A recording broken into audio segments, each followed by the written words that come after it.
Hello दोस्तों, आपका स्वागत है सेंस लर्नर में। दोस्तों आज मैं बात करूंगा नाटो के बारे में, नॉर्थ अटलांटिक ट्रीटी ऑर्गेनाइजेशन।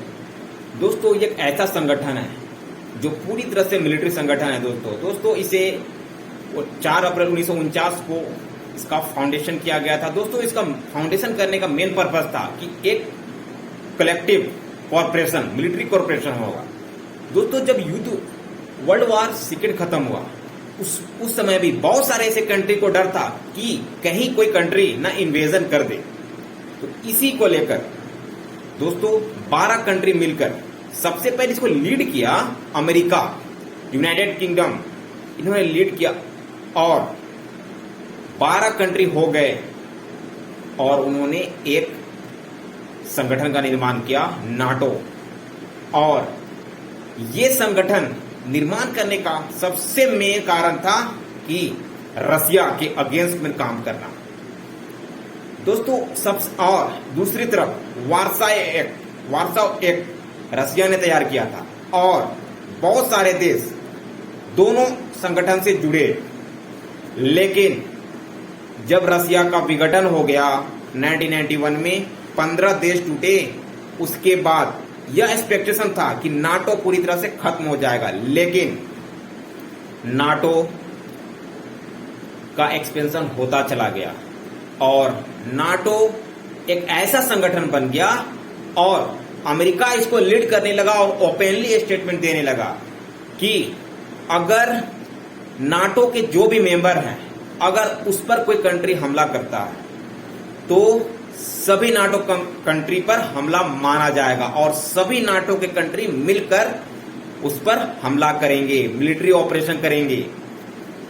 और यह संगठन बढ़ता गया और आज उस पर 30 मेंबर हैं, 12 से 30 मेंबर हैं।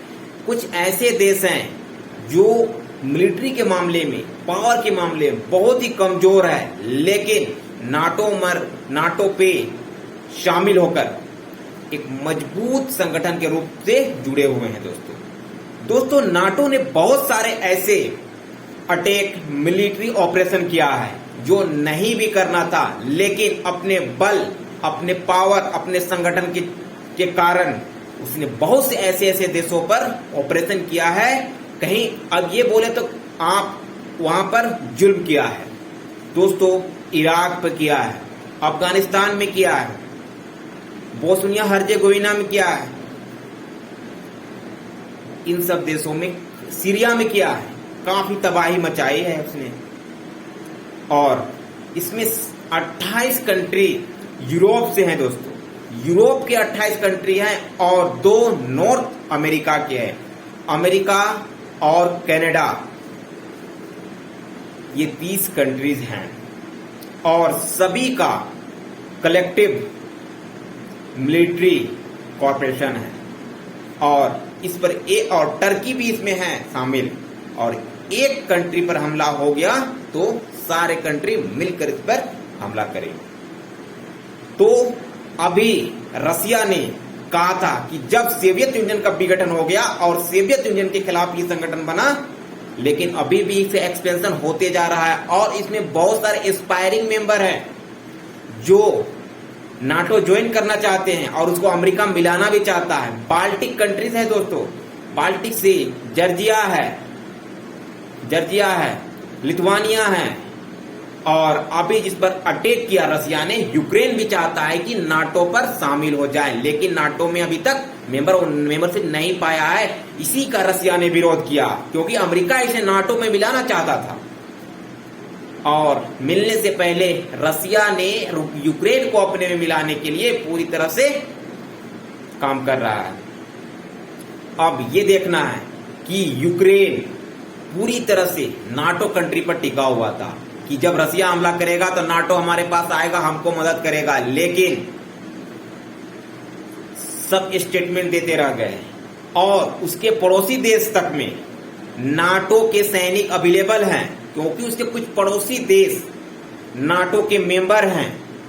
पोलैंड नाटो के मेंबर है, क्रोएशिया नाटो का मेंबर है, लेकिन उससे अभी तक कोई हेल्प नहीं मिला है। सिर्फ मीडिया में बातें चल रही है कि अमेरिका ने इतने सैनिक पोलैंड पर भेज दिए हैं, प्लोवेस्की में भेज दिए हैं, लेकिन अभी तक एक भी सैनिक यूक्रेन की धरती पर नहीं उतरा है, क्योंकि यूक्रेन के प्रेसिडेंट वोलोदिमीर जेलेंस्की का कहना है कि सिर्फ मैं अकेले ही डिफेंड कर रहा हूं पूरा यूक्रेन को, और तब तक डिफेंड करूंगा जब तक मेरे पास दम है।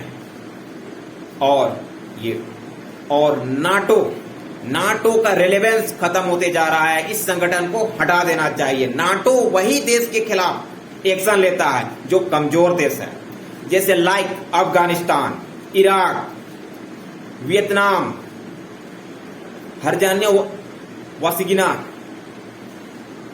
बोस्निया, इन सभी देशों में सिर्फ अटैक कर सकता है। मजबूत देशों में नाटो की दम ही नहीं है, और ये इनसिग्निफिकेंस, इररेलेवेंट हो चुका है। ये अप्रासंगिक संगठन है। इस संगठन को पूरी तरह से खत्म कर देना चाहिए। नाटो का एक्सपेंशन बंद कर देना चाहिए। नाटो सिर्फ नाटो रह गया है, मतलब N for NATO, N for not नहीं, मतलब इसको नहीं हटा देना चाहिए। दोस्तों वीडियो अच्छा लगा तो लाइक कीजिए, चैनल को सब्सक्राइब कीजिए और वीडियो को शेयर कीजिए। Thank you.